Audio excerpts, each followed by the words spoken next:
మంచిది. మరి కూడి వచ్చిన మీ అందరికీ మన రక్షకుడు ప్రభు అయిన యేసుక్రీస్తు వారి అతి శ్రేష్టమైన పరిశుద్ధమైన నామములో అందరికీ శుభములు, అందరికీ వందనములు తెలియజేయుచున్నాను. పోయిన వారము మనము ఏం నేర్చుకున్నామండి? లాస్ట్ వీక్ మనం ఏం నేర్చుకున్నాము? ప్రార్థన గురించి మనం అందరం కూడా ప్రారంభించుకున్నాము. అందులో మనము చేయలేనివి మనము చేయగలిగేటట్లు చేసే ఆయుధమే ప్రార్థన అని, అలాగే యేసుక్రీస్తు వారి యొక్క ప్రేయర్ లైఫ్ గురించి మీకు తెలియాలి అంటే పోయిన వారం చెప్పిన వాక్యాన్ని ఖచ్చితంగా మీరు వినండి. మంచి అంశము. ఎందుకంటే ఒక విషయము మనకు తెలిసిన తర్వాత దేవుడు మరలా చెబుతున్నాడు అంటే దాని అర్థం ఏంటంటే మనము ఇంకా ఏదో నేర్చుకోవలసింది ఉన్నది అని, మనము సరి చేసుకోవలసింది ఉన్నది అని, దేవుడు నాతో మాట్లాడుతున్నాడని బహుశ్రద్ధగా మనము దేవుని వాక్యాన్ని వినాలి. రైట్, ఇక ఈరోజు మరొక భాగాన్ని మీ అందరికీ తెలియజేయాలని నేను ఆశపడుతున్నాను.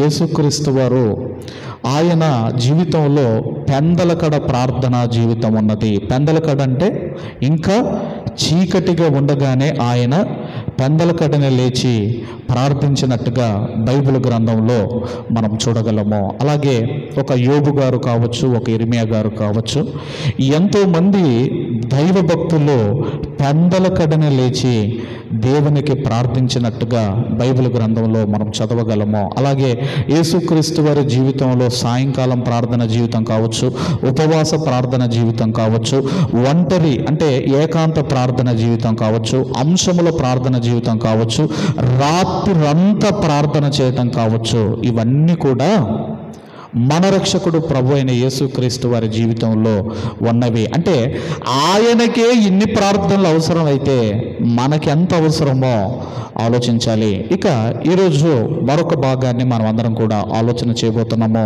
ఈరోజు మనము నేర్చుకోగలిగితే ప్రార్థన ఎందుకు చేయాలి? మొదటి ప్రశ్న ఏంటంటే ప్రార్థన ఎందుకు చేయాలి?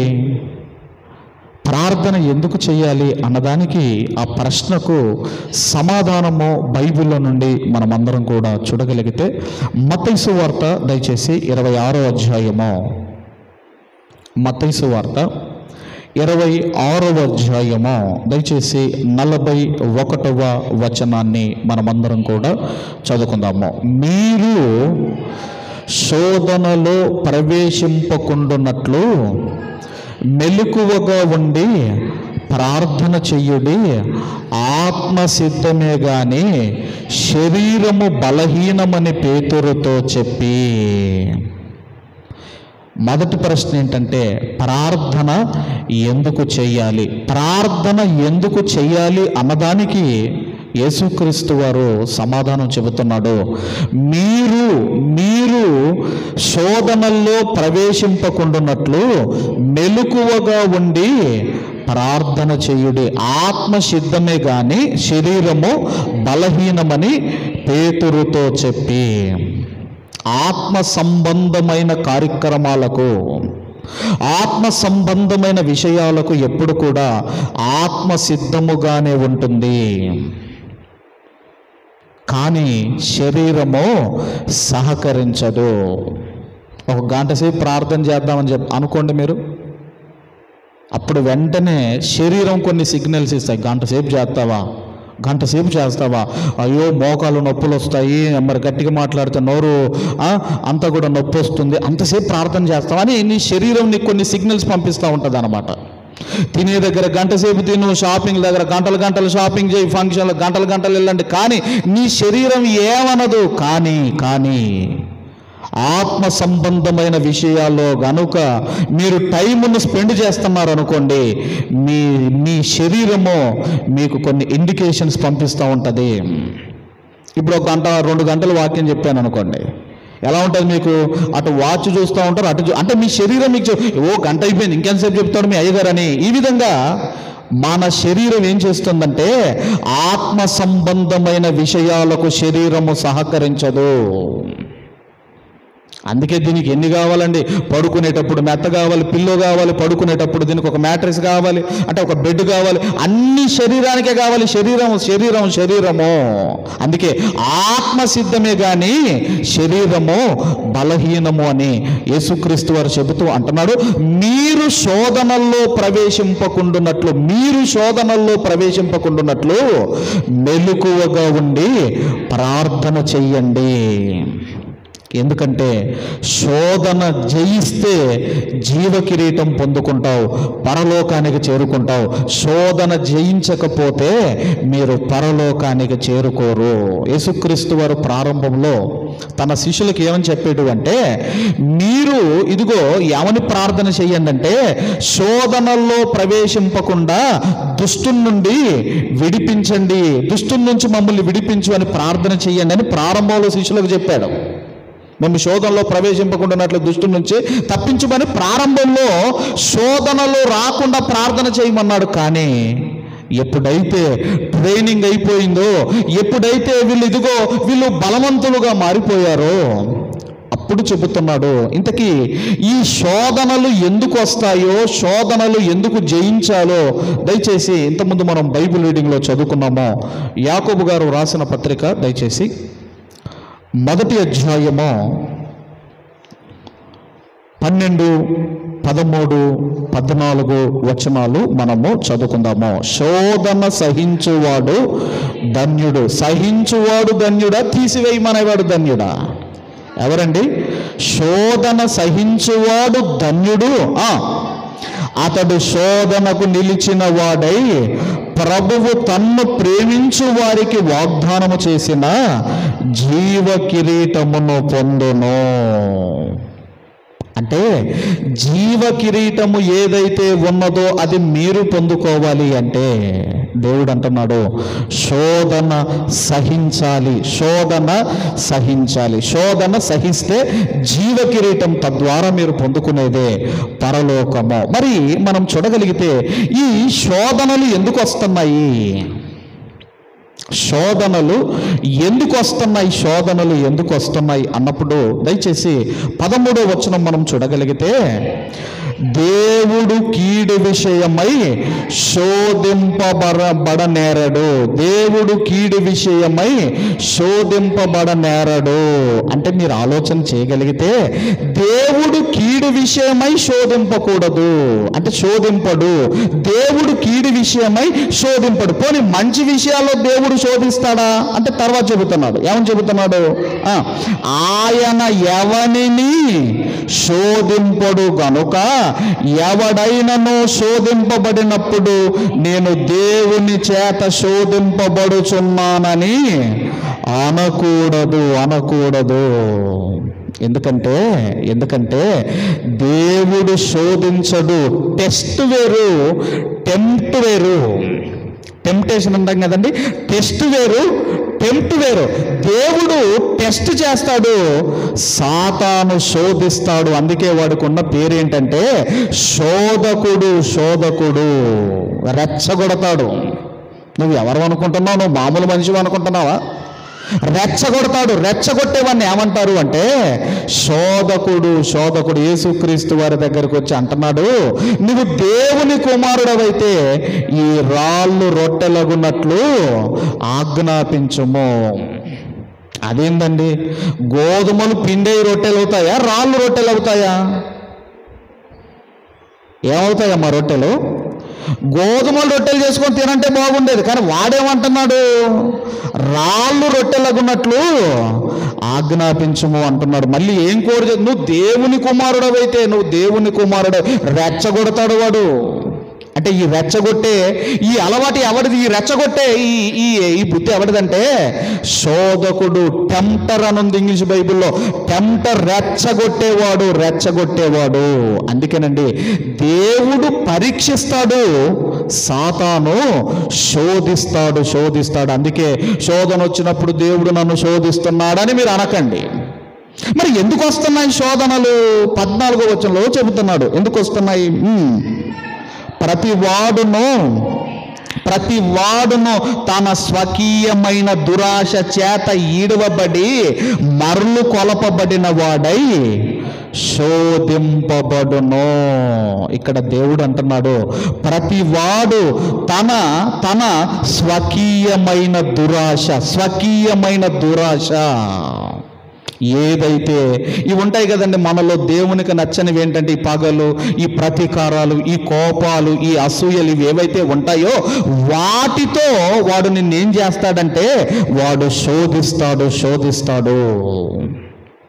అందుకేనండి నీ స్వకీయమైన దురాశ సాతాను ఆయుధముగా చేసుకొని వాడు నిన్ను శోధిస్తాడు అంతే తప్ప దేవుడు శోధించడు. నీలో ఏదైతే దేవునికి నచ్చని గుణం ఏదైతే ఉందో దాన్ని వాడు ఏం చేసుకుంటాడంటే ఆయుధముగా చేసుకుంటాడు. వాడు ఆయుధముగా చేసుకొని నెమ్మదిగా నిన్ను శోధిస్తాడు. అందుకే అంటున్నాడు, నేను శోధించబడినప్పుడు దేవుని చేత నేను శోధించబడుచున్నానని మీరు చెప్పకూడదు.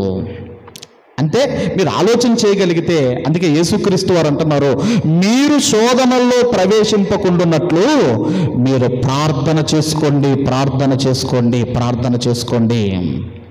అని చెబుతున్నాడు. అంటే మనం ఎందుకు ప్రార్థన చేయాలి అంటే శోధనల్లో ప్రవేశింపకుండునట్లు ప్రార్థన చేయాలి. ఒకవేళ శోధనలో పడ్డారు, అప్పుడు ఆ శోధన జయిస్తే జీవ కిరీటాన్ని పొందుకుంటావు, నీవు పరలోకాన్ని పొందుకుంటావు. ఇది మొదటి పాయింట్ అయితే, రెండవది మరి ఎవరి కొరకు మనం ప్రార్థన చేయాలి?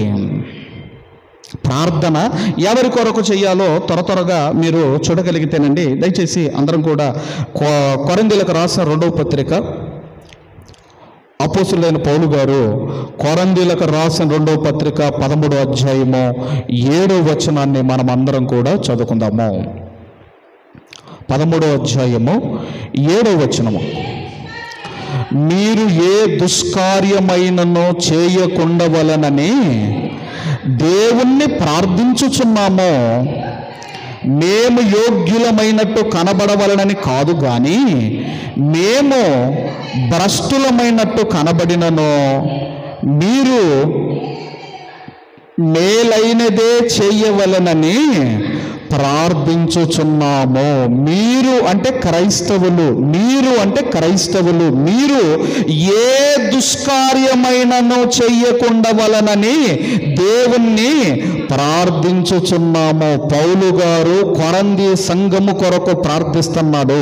మీరు కొరంథీలో ఉన్న సంఘస్థులారా, ఇదిగో మీరు ఏ దుష్కార్యమైనను చెయ్యకుండానట్లు మీ కొరకు మేము ప్రార్థన చేస్తున్నాము. అంటే దేవుని పిల్లలమైన మనము సంఘము కొరకు మనం ప్రార్థన చేయాలి. అలాగే ఎఫెసీయులకు రాసిన పత్రిక 6వ అధ్యాయము, 6వ అధ్యాయము 18th verse మనం చదువుకుందాం. 18వ వచనాన్ని మనం అందరం కూడా చదువుకుందాము. ఆత్మ వలన ప్రతి సమయమునందు ప్రతి విధమైన ప్రార్థనను విజ్ఞాపనను చేయుచు ఆ విషయమై సమస్త పశువుల నిమిత్తము పూర్ణమైన పట్టుదలతో విజ్ఞాపన చేయుచు మెలకువగా ఉండుడి. ఇక్కడ ఏమంటున్నాడు అంటే ప్రతి సమయమందును ప్రతి విధమైన ప్రార్థన అంటే ప్రార్థనలో కూడా రకాలు ఉన్నాయండి. ప్రార్థనలో కూడా చాలా రకాలు ఉన్నాయి. అందులో ఒకటి ఏంటంటే స్వేచ్ఛ ప్రార్థన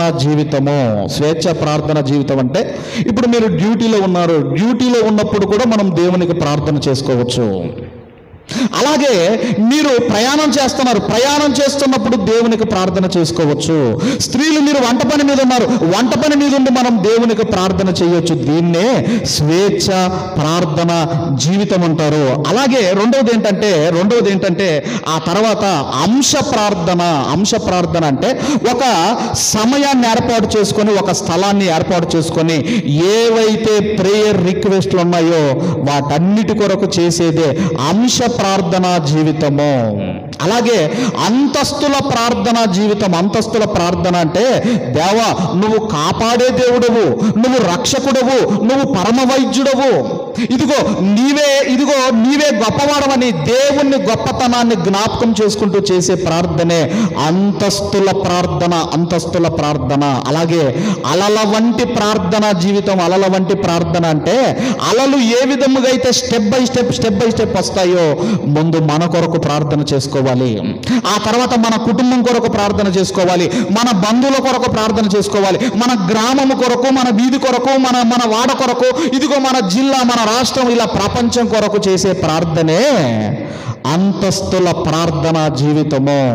ఇక 5వది కృతజ్ఞత ప్రార్థనా జీవితాన్ని మనం కలిగి ఉండాలి. అంటే థ్యాంక్స్ గివింగ్ ప్రేయర్ అంటారు కదండి.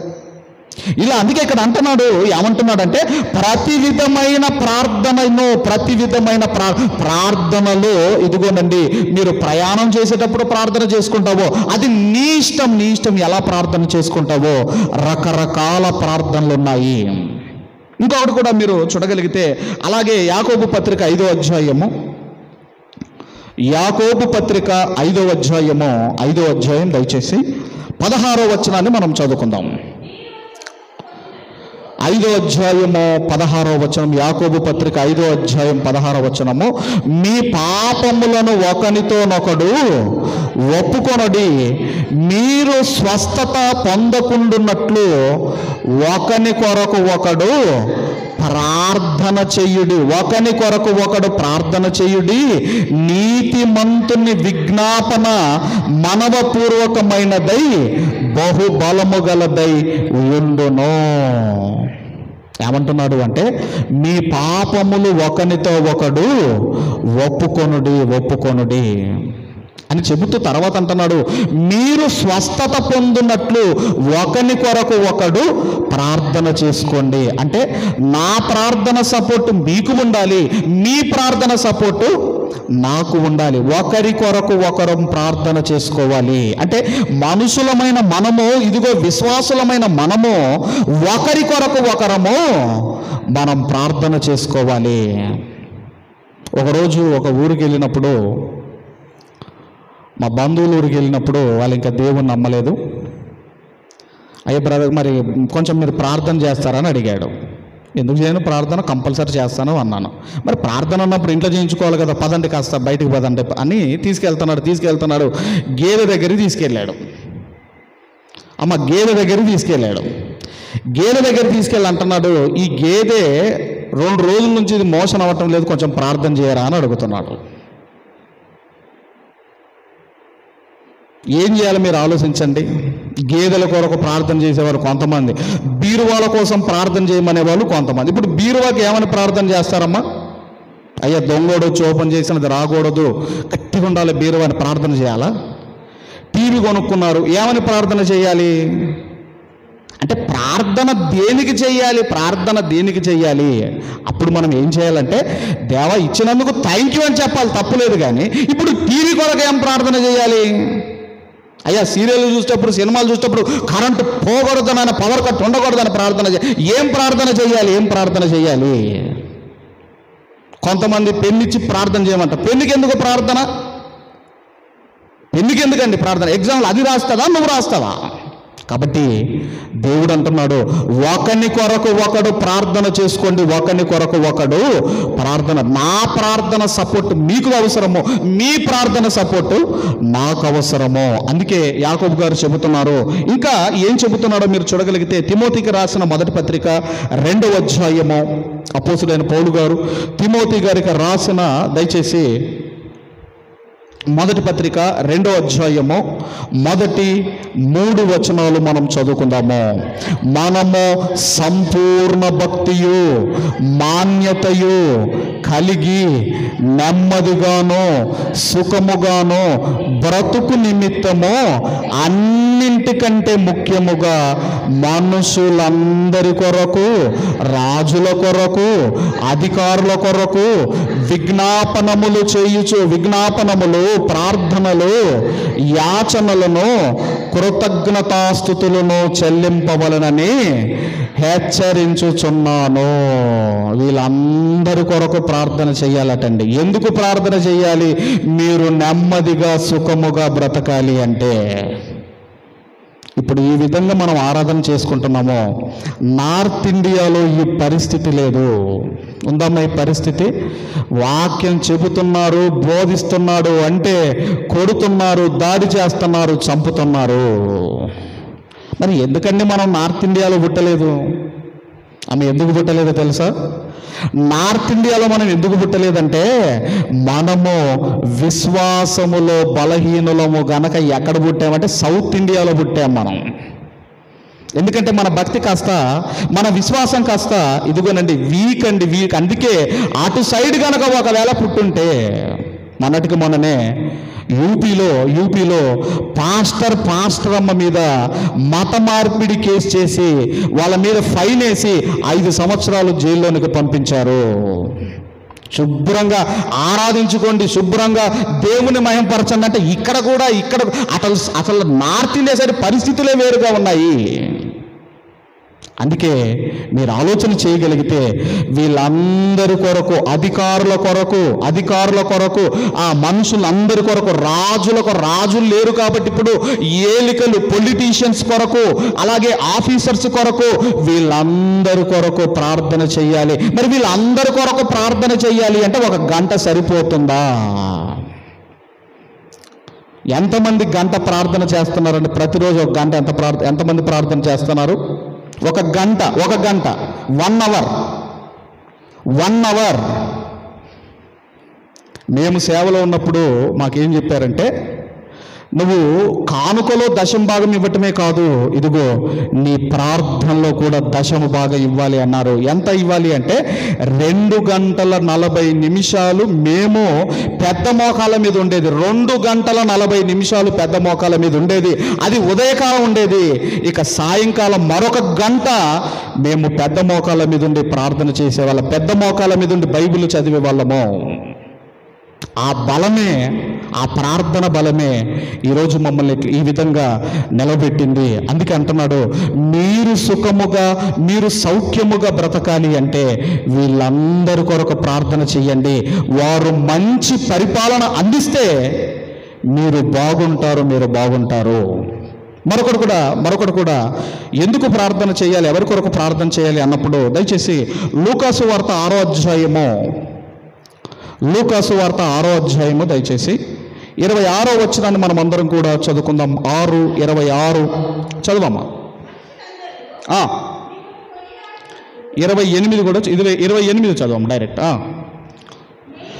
మిమ్మును శపించు వారిని దీవించుడి, మిమ్మును బాధించు వారి కొరకు ప్రార్థన చెయ్యుడి. మిమ్మును బాధించు వారి కొరకు ప్రార్థన చెయ్యుడి. ఎందుకంటే బాధ పెట్టే మనుషుల మధ్య బ్రతుకుతున్న మనము, ఇదిగోనండి, మిమ్మల్ని బాధ పెట్టే వారి కొరకు మీరు ప్రార్థన చేసుకోండి. మిమ్మల్ని శపిస్తున్నారా? వారిని దీవించండి. అంతేగాని పగలు పెట్టుకొని, ప్రతీకారాలు పెట్టుకొని, అసూయలతో బ్రతికి సాతానుకు అవకాశం ఇచ్చి మీరు పాడవుతారు, మీ మాటలు విన్నవారు పాడవుతారు, వారి కుటుంబాలను పాడు చేసుకుంటారు. అందుకే స్త్రీలకు చెప్పాడు, ఇదిగో మీరు గృహ పరిపాలన జరిగించచ్చు, అపవాదికి అవకాశం ఇవ్వకుండవలనని మిమ్మల్ని కోరుకుంటున్నాను అని తిమోతి పత్రికలో పౌలు గారు చెబుతారు. కాబట్టి ఇదిగోనండి, బాధించు వారి కొరకు ప్రార్థన చేసుకోండి. ఎవరి కొరకు ప్రార్థన చేయాలంటే ఇదిగో ఇన్నున్నాయి. మరి దేని కొరకు ప్రార్థన చేయాలి? మూడో విషయం ఏంటంటేనండి, దేని కొరకు ప్రార్థన చేయాలి అది కూడా మనము చూడగలిగితే యాకోబు పత్రిక 5వ అధ్యాయము 13వ వచనాన్ని మనం అందరం కూడా చదువుకుందాం. యాకోబు పత్రిక 5వ అధ్యాయం 13వ వచనం చదవమ్మా. మీలో ఎవనికైనను శ్రమ సంభవించనా అతడు ప్రార్థన చెయ్యవలెను. శ్రమ సంభవించిన అతడు ప్రార్థన చెయ్యవలెను. కృంగిపోకూడదండి శ్రమ వస్తే. శ్రమ కలిగిందా, మీరు కృంగిపోకూడదు. ఎందుకంటే మీరు కృంగిపోయారా, మీరు చేతగాని వారు అవుతారు. మీరు చేతగాని వారు అవుతారు. మీరు చేతగాని వారు అయ్యారా, మిమ్మల్ని మీరు ఏం చేసుకుంటారంటే మిమ్మల్ని మీరు అంతమొందించుకుంటారు. అందుకంటున్నాడు, శ్రమ దినమున నీవు కృంగకూడదు. శ్రమ దినమున నువ్వు ఏం చేయాలి అంటే ప్రార్థన చెయ్యాలి. ఎందుకు ప్రార్థన చెయ్యాలి అంటే ఆ శ్రమను జయించాలి. అంటే ఆ శ్రమను జయించే శక్తి నీకు రావాలి అంటే నువ్వు ప్రార్థన చెయ్యాలి. నువ్వు ప్రార్థన చెయ్యాలి. ఇంకా ఎందుకు ప్రార్థన చేయమంటున్నాడు, దేని కొరకు ప్రార్థన చేయాలంటే యాకోబు పత్రిక 1వ అధ్యాయము 5వ వచనాన్ని కూడా చదువుకుందాం. యాకోబు పత్రిక 1వ అధ్యాయము 5వ వచనము చదవమా. మీలో ఎవనికైనను జ్ఞానము కొదవగా ఉన్న ఎడల అతడు దేవుణ్ణి అడగవలెను, అప్పుడు అది అతనికి అనుగ్రహింపబడును. ఆయన ఎవనిని గర్దింపక అందరికీ ధారాళముగా దయచేయువాడు. రెండోది చెబుతున్నాడు, ఈ దేని కొరకు ప్రార్థన చేయాలి అంటే జ్ఞానము కొరకు ప్రార్థన చేయాలి. ఏ జ్ఞానము కొరకు ప్రార్థన చేయాలి? దేవుని జ్ఞానము కొరకు మనము ప్రార్థన చేయాలి. అలా కోరుకున్న వ్యక్తే ఎవరు అంటే ద కింగ్ ఆఫ్, మరి ఆయన పేరు ఏంటంటే సొలొమోను గారు. కింగ్ సొలొమోను గారు జ్ఞానము అడిగాడండి, దేవుణ్ణి జ్ఞానం అడిగాడండి. ఎందుకు దేవుణ్ణే జ్ఞానం ఎందుకు అడగాలి? నాకు చాలా జ్ఞానం ఉంది కదా, నేను తెలివి గలవాడిని కదా అనుకుంటే అసలు జ్ఞానం ఎవరి దగ్గర ఉందో కొలసి పత్రికలో చెప్పాడు. ఏం చెప్పాడు కొలసి పత్రికలో? జ్ఞానం ఎవరి దగ్గర ఉందో మీరు చూడగలిగితే 2వ అధ్యాయం 3వ వచనం, కొలసి పత్రిక 2వ అధ్యాయం 3వ వచనము, బుద్ధి జ్ఞాన సర్వ సంపదలు ఆయన యందే గుప్తములై ఉన్నవి. నీకు బుద్ధి రావాలన్నా, మీకు జ్ఞానం కావాలి అన్నా దేవుని యందున్నాయి, దేవుని యందున్నాయి, దేవుని యందున్నాయి. దేవా నాకు జ్ఞానం కావాలి అంటే దేవుణ్ణి అడగాలి. అందుకేనండి ఒక భర్తగా, కుటుంబంలో ఒక భర్తగా నీకు జ్ఞానం ఉండాలి. 1 పేతురు పత్రికలో ఏమన్నాడు? జ్ఞానము చొప్పున భార్యలతో కాపురము చేయండి. జ్ఞానము చొప్పున భార్యలతో కాపురము చేయండి. జ్ఞానము చొప్పున భార్యలతో కాపురము చేయండి అన్నాడు. ఒక వీడియో చూశానండి, నేను ఒక వీడియో చూశాను. తాగింటికి వచ్చాడు భర్త, తాగింటికి వచ్చాడు. పడబోతా ఉంటే భార్య పట్టుకుంది. భార్య పట్టుకుంటే ఇప్పుడు ఇతను అంటున్నాడు నాకు పెళ్ళి అయింది, నువ్వు ఎవరు నన్ను టచ్ చేయొద్దని అక్కడి నుంచి ఇడిపించుకొని వెళ్ళిపోయి బెడ్రూమ్లో పట్టుకున్నాడు. అప్పుడు ఆ భార్య పొంగిపోతా ఉంది. అంటే దాని అర్థం ఏంటి? దాని అర్థం ఏంటంటే జ్ఞానము చొప్పున ఏమంటున్నాడంటే భార్యతో కాపురం చేయమన్నాడు. అలాగే భార్య కూడా ఏముండాలి అంటే జ్ఞానం ఉండాలి. జ్ఞానవంతురాలు తన కుటుంబాన్ని కట్టుకొనును, మూఢురాలు తన చేజేతులారా తన ఇల్లును ఊడబెరుకును. జ్ఞానవంతురాలు అయితే నీ కుటుంబాన్ని కట్టుకుంటావు. నీ కుటుంబాన్ని కట్టుకోవటం అంటే భార్యను, పిల్లలందరినీ కూడా దేవుళ్ళలోనికి నడిపించుకుంటావు. అలాగే పిల్లలకు జ్ఞానం ఉండాలి అన్నాడు. జ్ఞానమందును, వయసు యందును, దేవుని దయ్యందును, మనుషు దయ్యందును వర్ధిల్లుచుండెను అని మన యేసుక్రీస్తు వారి గురించి. అంటే కుటుంబములో అందరికీ జ్ఞానం ఉండాలి. అందరికీ జ్ఞానం ఉండాలంటే ఎవరిని అడగాలి? ఎవనికైనను జ్ఞానము కొదవగా ఉన్నదా వాడు దేవుణ్ణి అడగవలెను. జ్ఞానము కోసము మనము దేవుణ్ణి అడగాలి. ఎందుకండి జ్ఞానము? ఎందుకండి జ్ఞానం లేకపోతే ఏమవుతుందంటే యెషయా గ్రంథము, త్వరగా యెషయా గ్రంథము 5వ అధ్యాయం 13వ వచనాన్ని చదువుకుందాము. యెషయా గ్రంథం 5వ అధ్యాయం 13వ వచనం, 5:13 దయచేసి. కావున నా ప్రజలు జ్ఞానము లేకయే చెరపట్టబడి పోవుచున్నారు. జ్ఞానము లేక చెరపట్టబడి పోవుచున్నారు. ఇంతకీ ఎవరు చెరపట్టుకొని పోయేది? ఎవరు అంటేనండి, ఎవరో తిమోతి పత్రికలో అన్నారు, జ్ఞానము లేకపోతే నువ్వు ఎవరికి చిక్కుతావో చెబుతున్నాడు. తిమోతికి రాసిన 2వ పత్రిక అపోస్తులైన పౌలు గారు తిమోతి గారికి రాసిన 2వ పత్రిక. జ్ఞానం లేకపోతే మనల్ని ఎవరు ఫుట్బాల్ ఆడుకుంటారో మీరు చూడగలిగితే 2వ అధ్యాయము 24 నుంచి 26 వచనాలు కలిసి ఉన్నాయి. చదవమ్మా.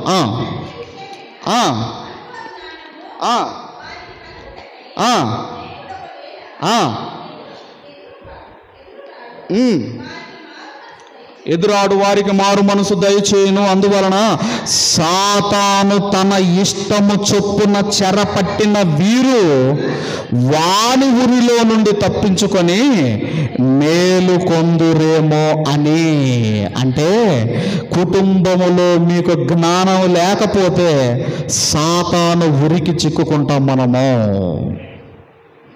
సాతాను చెరపట్టుకొని పోతాడు. వాడు ఏం చేస్తాడంటే ఒక ఫుట్బాల్ ఆడినట్టుగా ఆడుకుంటాడు. 2 కుక్కలకు అప్పుడప్పుడు బయట బట్టలు ఆరేసుకున్నప్పుడు కింద పడిపోతాయి కదా, ఎలాగ ఆడుకుంటాయి అవి?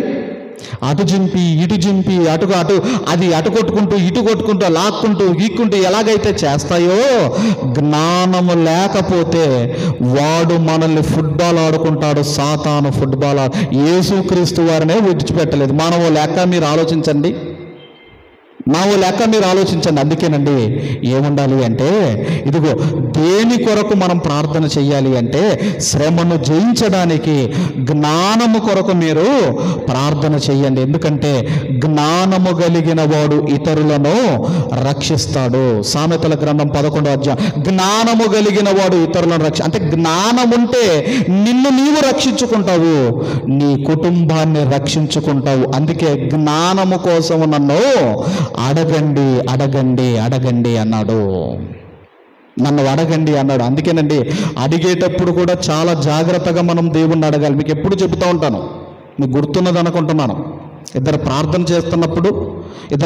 చేస్తున్నప్పుడు దేవుడు ప్రత్యక్షమయ్యి అడిగాడు, నాయన ఏంటి నీ కోరిక అని అడిగినప్పుడు అప్పుడు ఆ వ్యక్తి అన్నాడు, దేవా నువ్వు నా దగ్గరికే ముందు వచ్చావు, వాడి దగ్గరికి వెళ్ళి వచ్చావు అని అడిగాడు.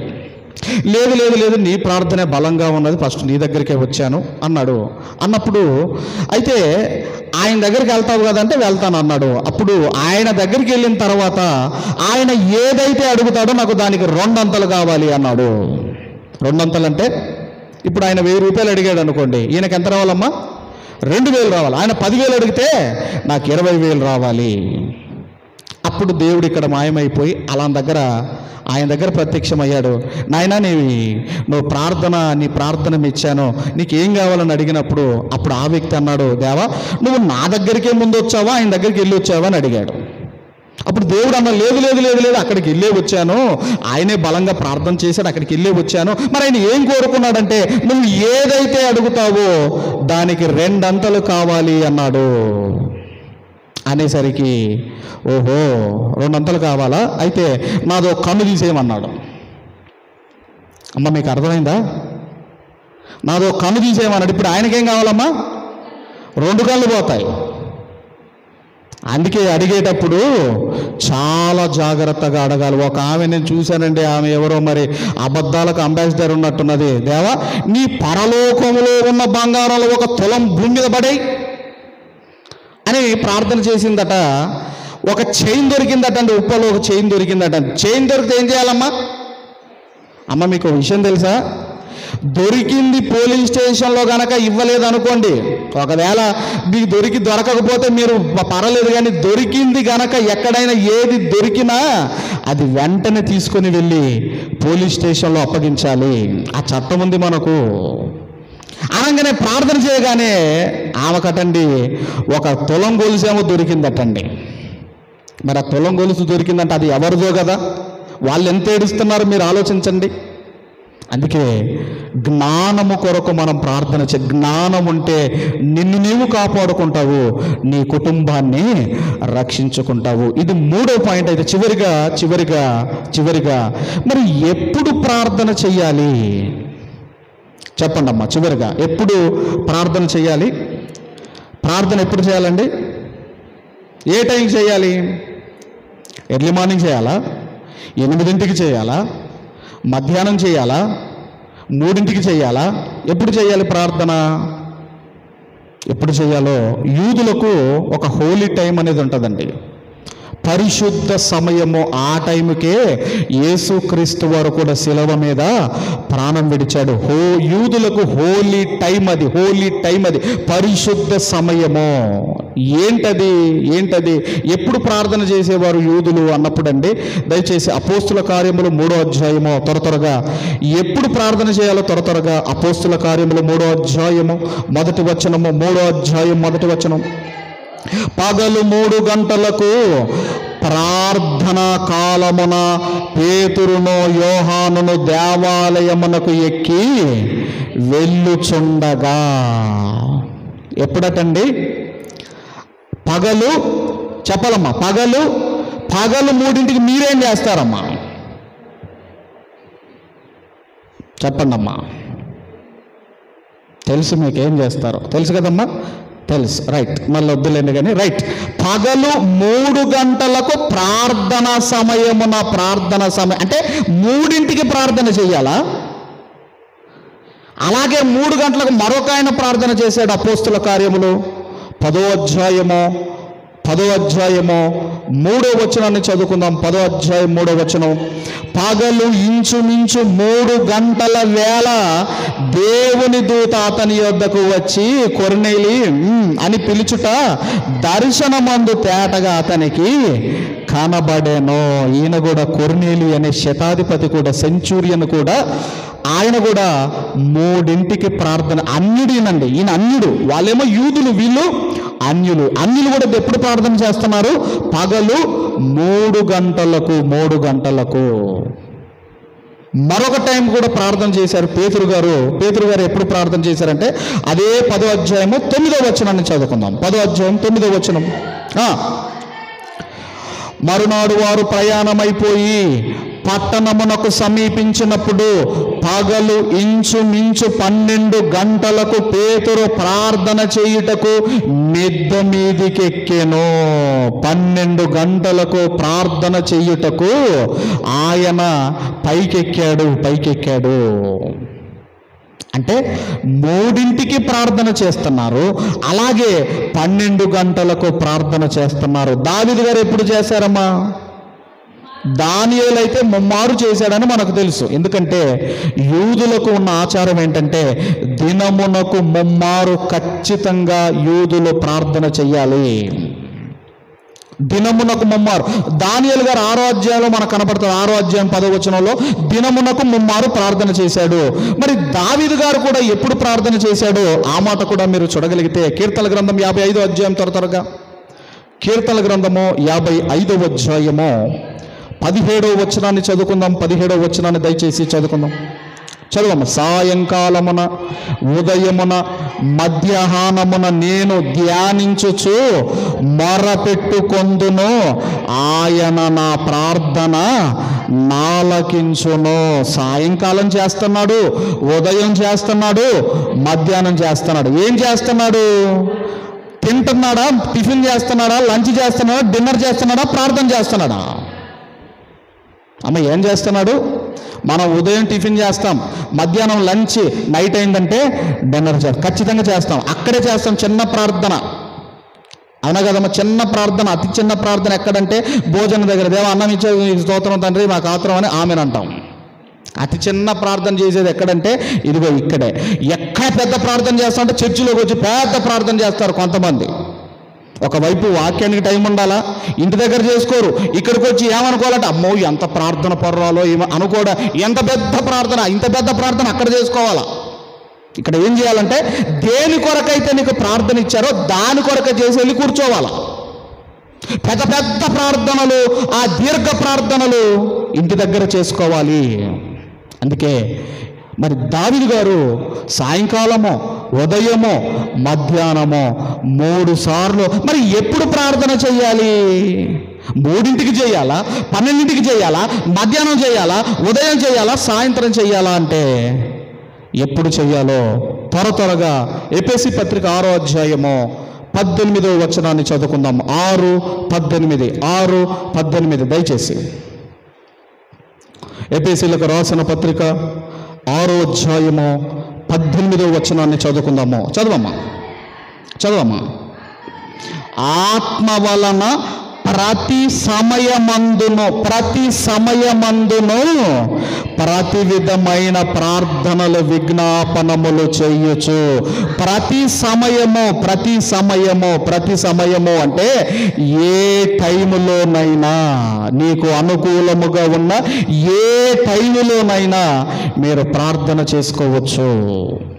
ఏ టైములోనైనా మీరు ఎనీ టైం ఈ 24 అవర్స్లో ఏ సమయములోనైనా మీరు ప్రార్థన చేసుకోవచ్చు. చివరిగా లూకాసు వార్త 21వ అధ్యాయము 31వ వచనాన్ని చదువుకొని ముగించుకుందాం. లూకాసు వార్త 21వ అధ్యాయము 31వ వచనాన్ని చదువుకొని ముగించుకుందాం. చదువమ్మా.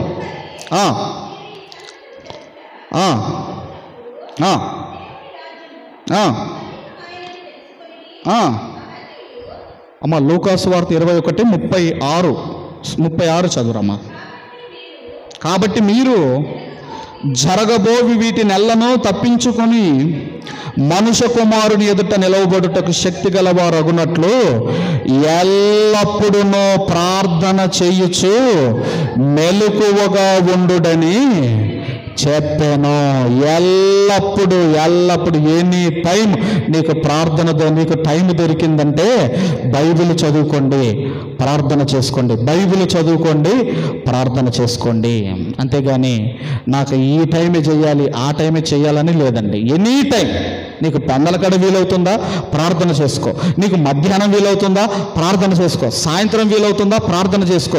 ఇదిగోనండి, ఉదయం ఎప్పుడు ఏ టైం నీకు దొరికితే ఆ టైము మీరు ప్రార్థన చేయవచ్చు. కాబట్టి మనము ఇప్పుడు ఎన్ని పాయింట్లు నేర్చుకున్నామమ్మా? నంబర్ 1, ఎందుకు ప్రార్థన చేయాలంటే శోధనలో ప్రవేశింపకుండానట్లు ప్రార్థన చేయాలి. ఎవరి కొరకు ప్రార్థన చేయాలంటే అందరి కొరకు, మనం అందరి కొరకు, ఒకరి కొరకు ఒకరము ప్రార్థన చేసుకోవాలి. దేని కొరకు ప్రార్థన చేయాలంటే శ్రమను జయించుటకు, అలాగే జ్ఞానం పొందుకోవడానికి ప్రార్థన చేయాలి. ఎప్పుడు చేయాలంటే ఎనీ టైం, మీకు అనుకూలంగా ఉన్న ఎనీ టైం మనం ప్రార్థన చేయాలి.